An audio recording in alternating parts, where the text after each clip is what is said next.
Content disclaimer.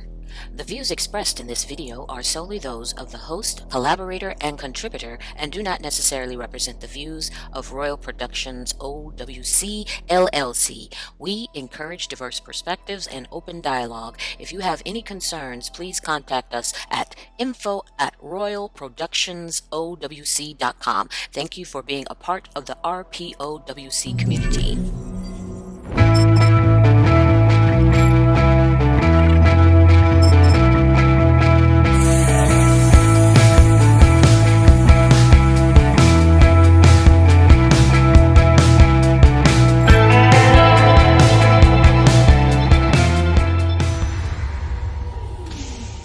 Hello, Galaxians. Greetings.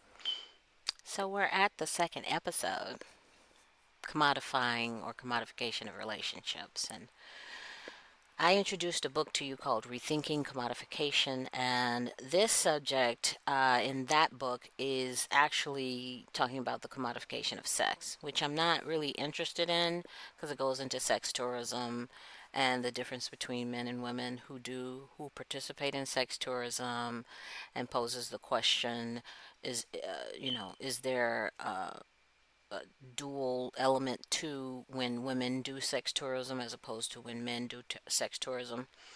Meaning, is it sexual liberation for a woman as well as commodification? And they go into their findings or their opinions on that. I'm not really interested in that subject. What I am interested in is the commodification of relationships as Americans have come to experience relationships in America. So, this is actually my one, two, three. I think this is my third attempt at trying to get this episode out. I thought I had it out, and then there was no sound. That was the last permutation. So here I am again.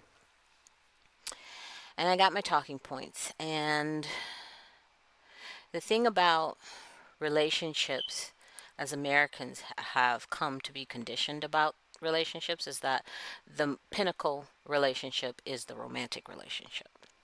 I'm of a different opinion, but if you look at a swath of time for Americans, um, the rom com or the idea of you grow up, you go to school, you get either your career as a man for the 50s on back, or your career as a woman for the better part of the 80s, later part of the 80s on to today. Get your career, and you get married, and then you have a family, and that whole quote unquote, it's not really courting anymore, what courting is defined to be in the past, but you go about the business of, hey, let me find the love of my life, let me find my soulmate, let me find my twin flame, all of those commodified terms and terminology to go along with it. So that's at the forefront of everybody's mind when they talk about relationships. That's what's right here. That's what the conditioning says is the most important relationship.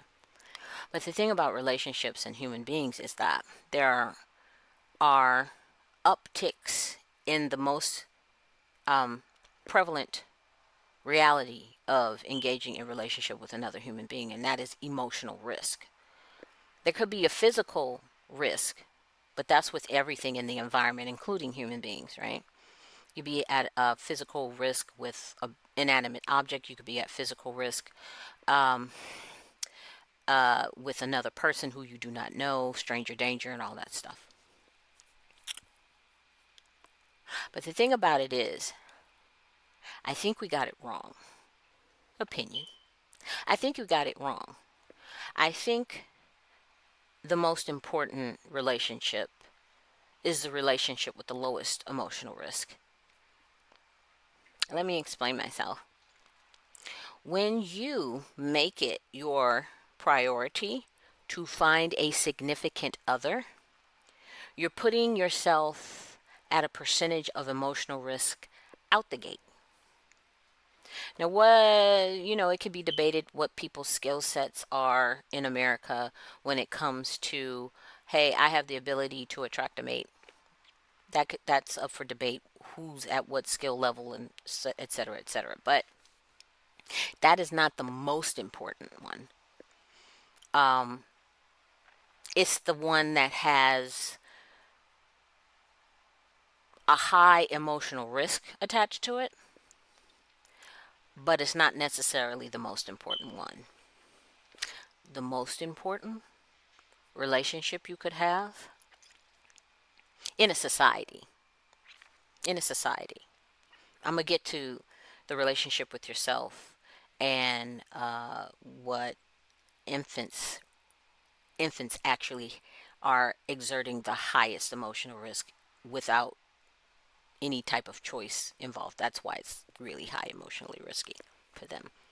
But I'm going to get to that. Is your relationship with a stranger. And people don't think you can have a relationship with a stranger, but actually you can. And it's very surface.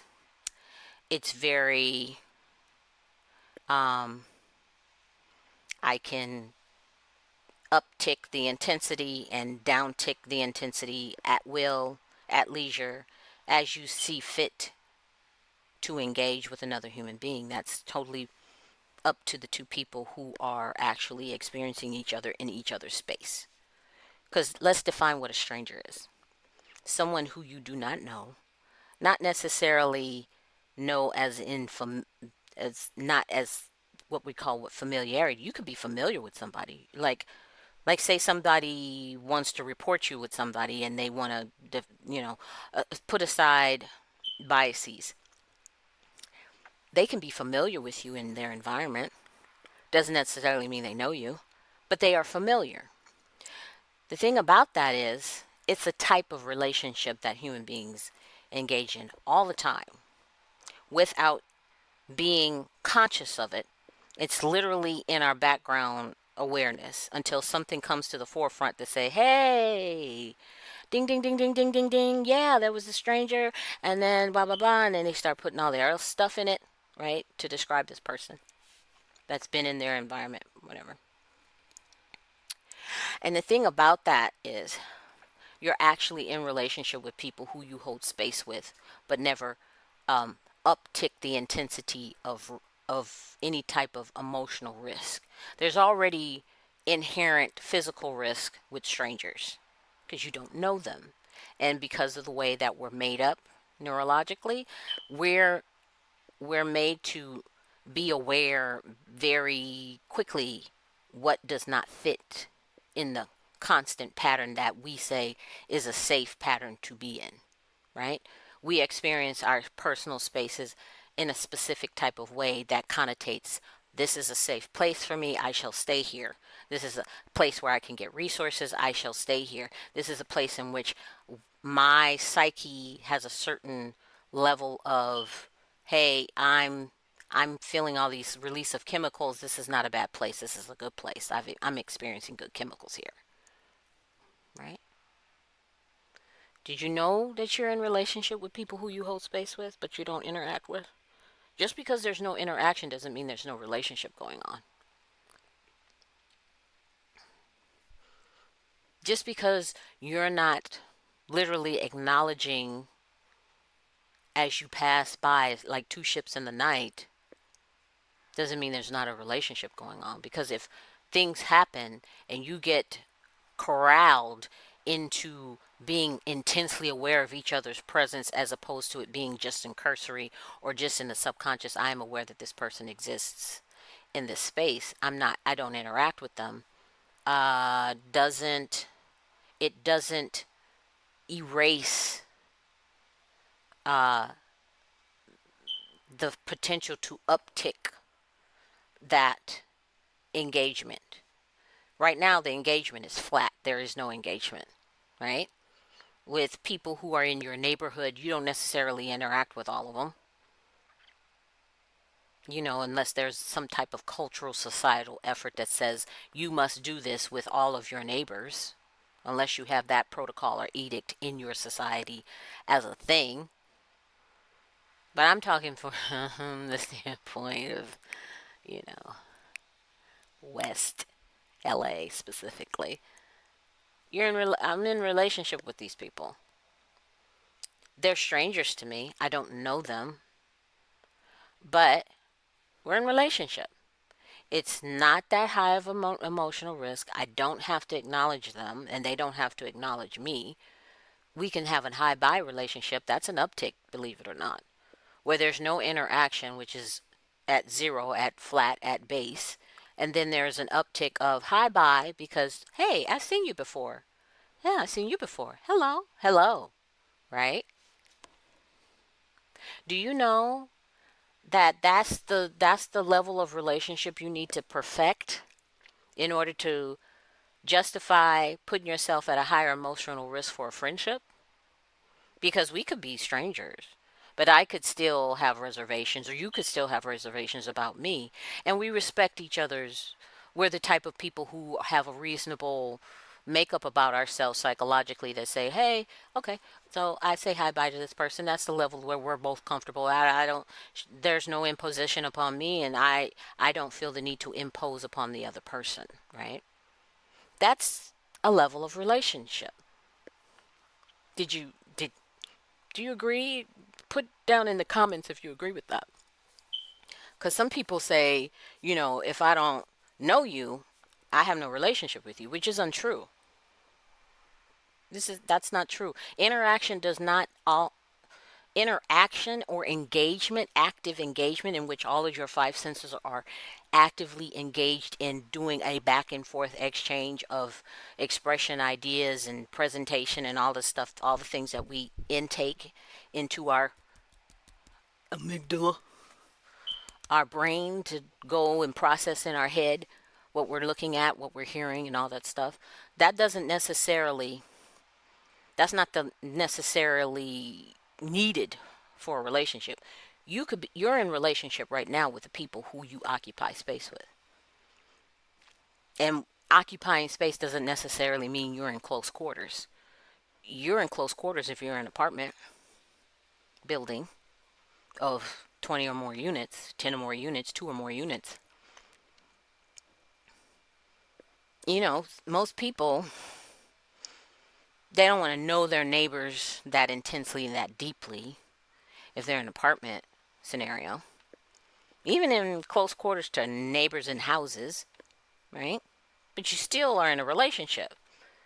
To occupy space and not impose or feel that you are an imposition requires certain levels of interaction, or certain reduction in interaction. Say, to be a respectful neighbor, hey, I don't go in your space and just go. I don't go like and breach your front door, go into your kitchen, take the sugar that I need, and go and make my own food. I don't do that. That's a violation of a boundary. That's relationship. It's a respect within a relationship. So even with your neighbors who you are, quote unquote, what we define as strangers, you're not that much of a stranger. But you're going about the business of perfecting that relationship. Say, if I can respect my neighbor's boundaries and not feel the audacity, or feeling the wherewithal within myself to be, hey, I'm just going to breach your front door and take what I need and go on to my spot. I don't do that. That's not a good neighbor. But these names and labels, they lull us into a false sense of what reality really is. And the reality is, you're always in relationship to another human being in which you have space with. Now, awareness is also a level of engagement, because like I said, you can be you know two ships that pass in the night, but you're in a relationship. Because part of a relationship is saying, okay, we're two ships passing in the night. I'm not going to go over here and disturb them. And they don't seem to want to go over. They just want to go into their path back and forth, do whatever they're going to do. That's an unspoken thing among human beings who are at a level of balance within themselves psychologically that's like, okay, hey, you could be safe, you could not be safe. But even in this interaction, I'm picking up that you might not be a problem for me. First assessment, right? First assessment of what's the risk level with this person. Can I just go be two ships passing in the night and everything be okay? No one's really imposing themselves upon each other. It's a good relationship. It's a good strangership. How many people in romantic relationships do that? Because once there's emotional risk, there's certain audacities that bubble up out of fear, out of past experiences, out of just your psychological bent, what your flaw is or whatever. You start like, oh, this is my man, this is my chick. I'm not asking you for that. And sometimes the definition of a good relationship in a high risk, in a high emotional risk relationship, some things are like, hey, in order for me to feel safe, I need this type of interaction. And sometimes the interaction is, I need to feel so comfortable with you that it's not that big a deal if you're sitting there and I just sit on you. You're my chair at this point. Yeah. Like, yeah, hello, excuse me. I'm trying to. Or they don't do that. They don't pipe up, right? Because there's a certain amount of emotional risk that has to be traversed, that has to be gotten through, that has to be like, okay, we've had this experience and we have both come to the conclusion that the emotional risk that you could literally hurt me has been surpassed to a certain level that I feel comfortable doing certain cheeky things with you. I say cheeky. That's a whole nother conversation. And another person might feel comfortable with you, say, hey, I'm comfortable with this level of emotional risk with you that I allow you to do and be cheeky with me. Whole nother conversation. I know we think we are of like mind. I know what's in your sub. I know what's going running around in that head of yours, but we will gonna get to that. Um, so you're in America, and you've been conditioned that the romantic relationship is the most relationship. It has resources in it. It gets you in your fields. You'll always be happy when you're in this romantic relationship. Everybody's going to be well suited, well positioned in the society. You're going to have these kids. They're going to do exactly what you want. They're going to please you here, there, and everywhere. They're going to do all the things because in America, a relationship is also a product. You have to have the right relationship. You have to have the right friendships. You have to have the right network. You have to know the right people. You, as the consumer of relationships, need to have the right relationships. And that's where the commodification goes in. Because you're in relationship right now, it's not a good enough relationship to put you in a place where you can where it's promised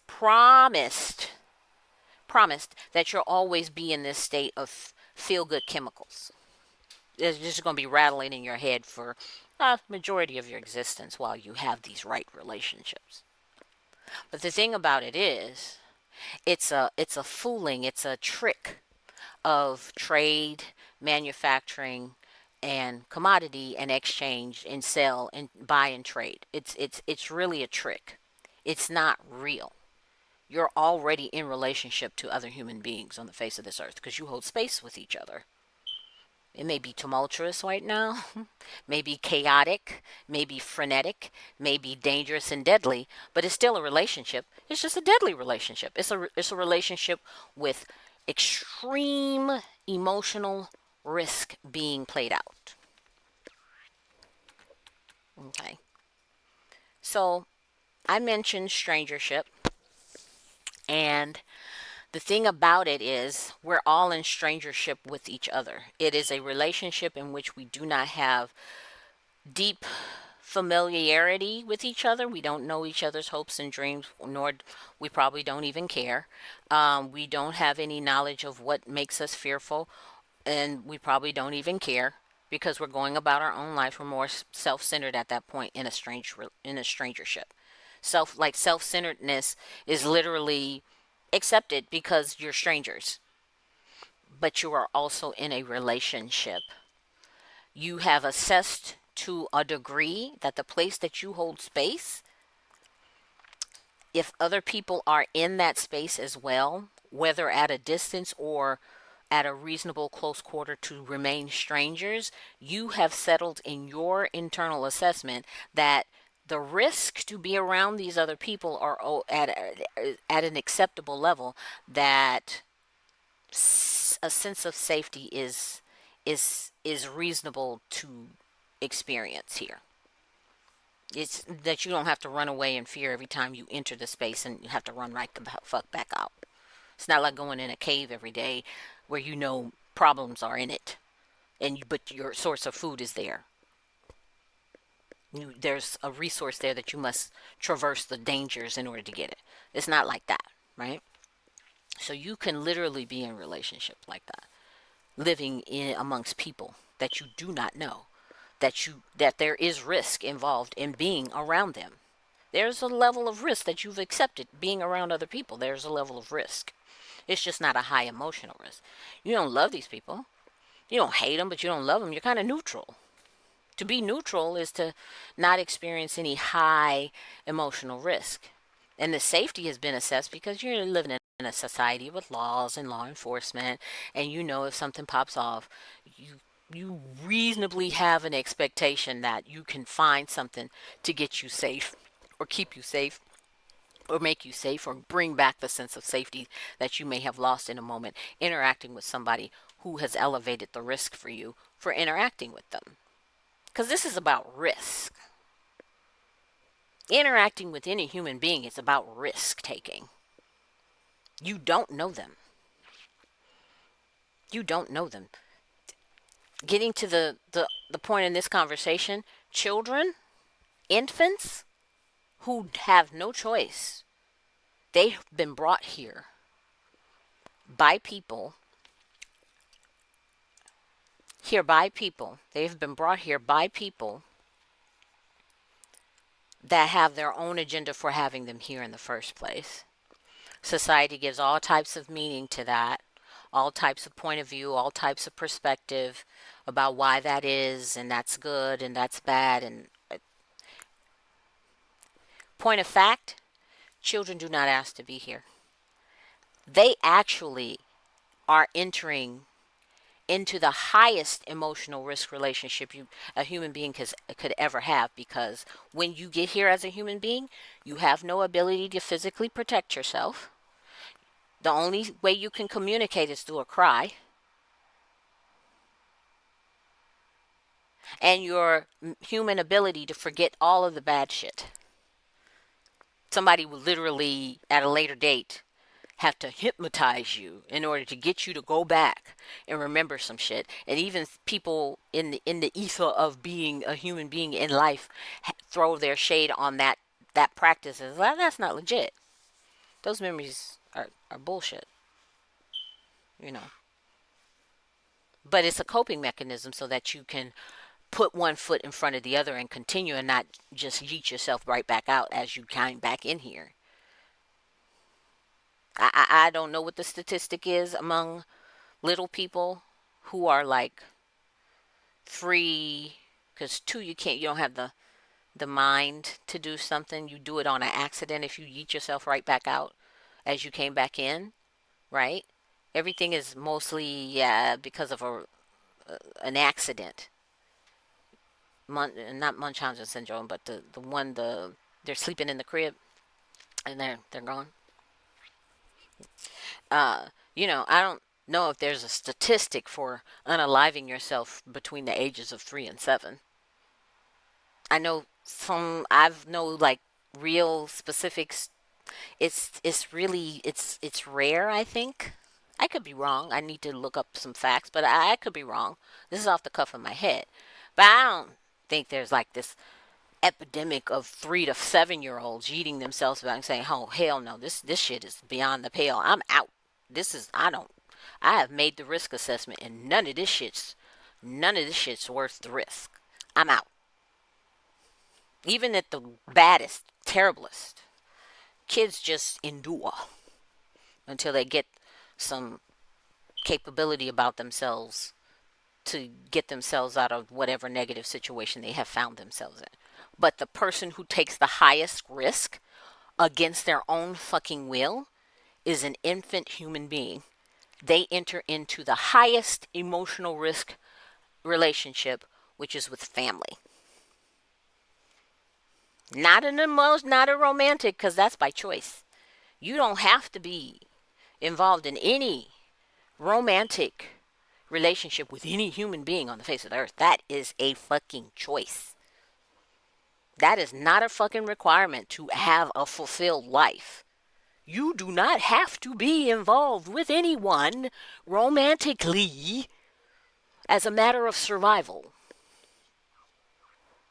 You can make agreements and arrangements for survival.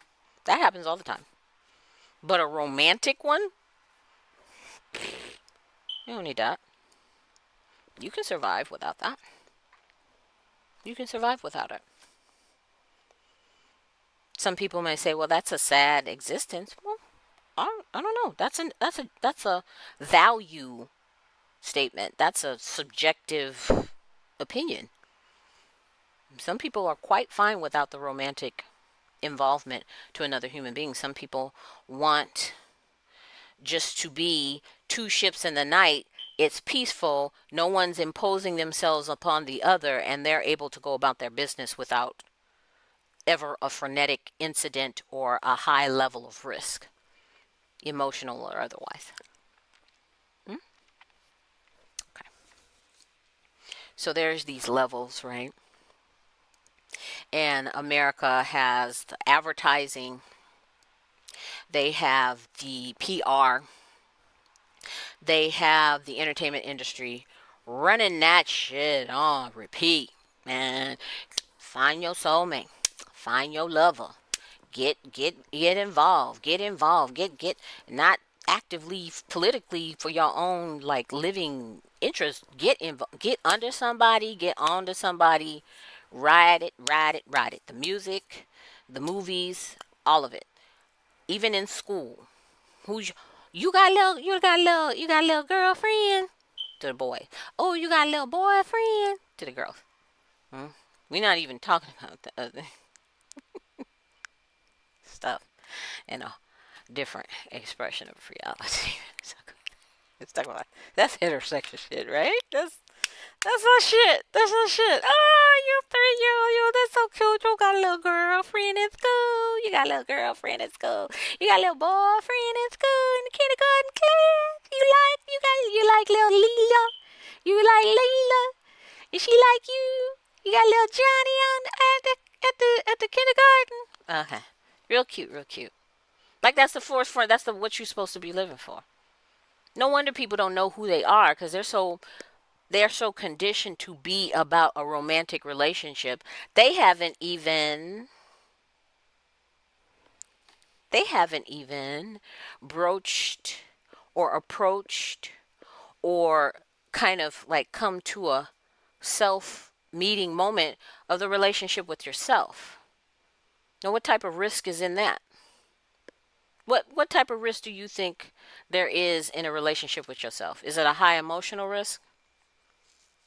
It's not like you can divorce yourself or separate yourself. I mean, some people have psychologically, they have split themselves because of some really intense trauma that has happened to them in their childhood or happened to them, period. I mean, I guess you can split yourself apart, right? But you can't physically extract who you are and set you side by side and say, okay, you be over there. I don't like you no more. I'm gonna be over here. I'm gonna find the new stuff. I don't know what you want. That's not a thing. There's split maybe in here in your psyche, but for the most part, you stuck with you. So where's the risk in learning about yourself? Some people would say there's a high emotional risk because maybe you don't like yourself. I think that's a conditioning because I don't see children coming in here disliking themselves. It's usually because of stuff that's going on in their ether. They start picking up, oh, there might be something wrong with me. And then there it starts, right? because the people that had them haven't even done that for themselves. It's like, hey, they haven't done this. Okay, this is me. All right, let me go through through my shit. Nobody does that before they have a kid. Some people have the forefront of mind to do that, but that's not like the common. That's not what happens commonly. But you get your you you're in America, always like calibrated to chase something that's on the outside of yourself. Chase something because you don't have something, and it's always because you don't have it. You're never conditioned to know that you already are in possession of something, which is yourself. You are in possession of that. Nobody can take that away from you. They can blind you to it. They can blur you. They can twist your head. They can make you think all kinds of things. That's why cults work, right? That's why some religions work, because they can make you think a certain thing from the outside in about your own self. They can do that. That's psychological manipulation is a thing that can happen. That's not a hard thing to do.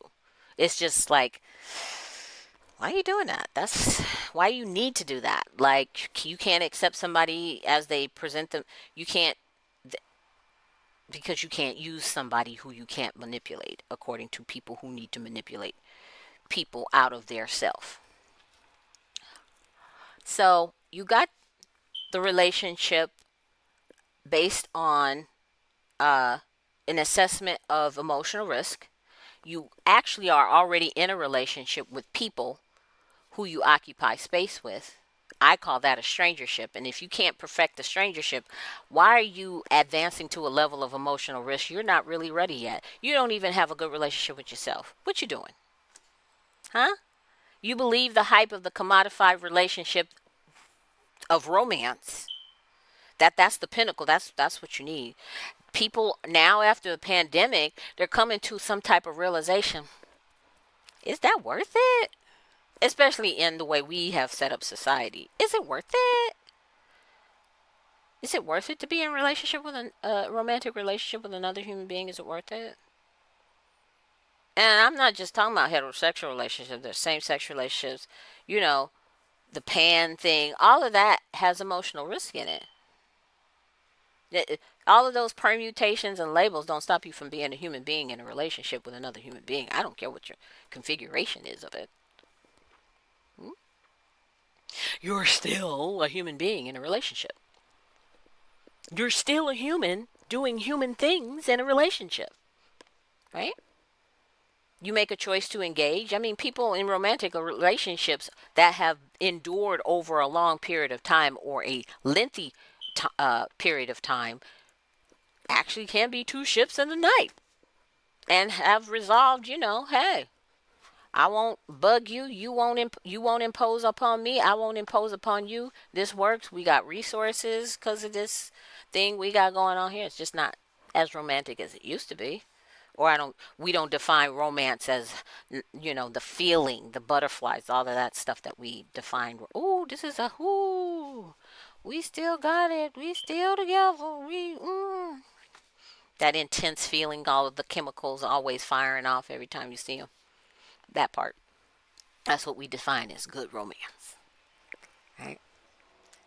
So we're conditioned for that. That's a commodity. That's what's sold to you. But that's not what happens naturally with human beings. What happens naturally is the two ships passing in the night, and you're going, I'm aware that this person exists. You don't even say hi, bye. That's an elevation of this relationship. That's an elevation of strangership. Right now, when you're like aware of the person is in the environment, but it doesn't seem to be a reach out to you, and you haven't really come to this conclusion that they're safe to be reached out to, but you keep existing in this space, but nothing happens. Nothing negative happens, nothing positive happens, nothing negative happens, and those positive negatives are very subjective terms, but this is a positive for some people. I don't even have to interact with you. I just know that you're there. That's a relationship. You don't believe that that's viable? Ask somebody who's been in solitaire for most of their locked up life, what type of interaction they value from another human being that may not necessarily be on their side. This is the things that I think we should focus on as a species, and that should be promoted first in a society. But this society benefits from parts of your blindness to your own self reality, your own needs as a human being. Like, it benefits the society that you focus on a romantic relationship, because if you actually go about the business of being in good relationship with yourself, you can actually be a good stranger to somebody else, and have a good strangership, and it be respectful, right?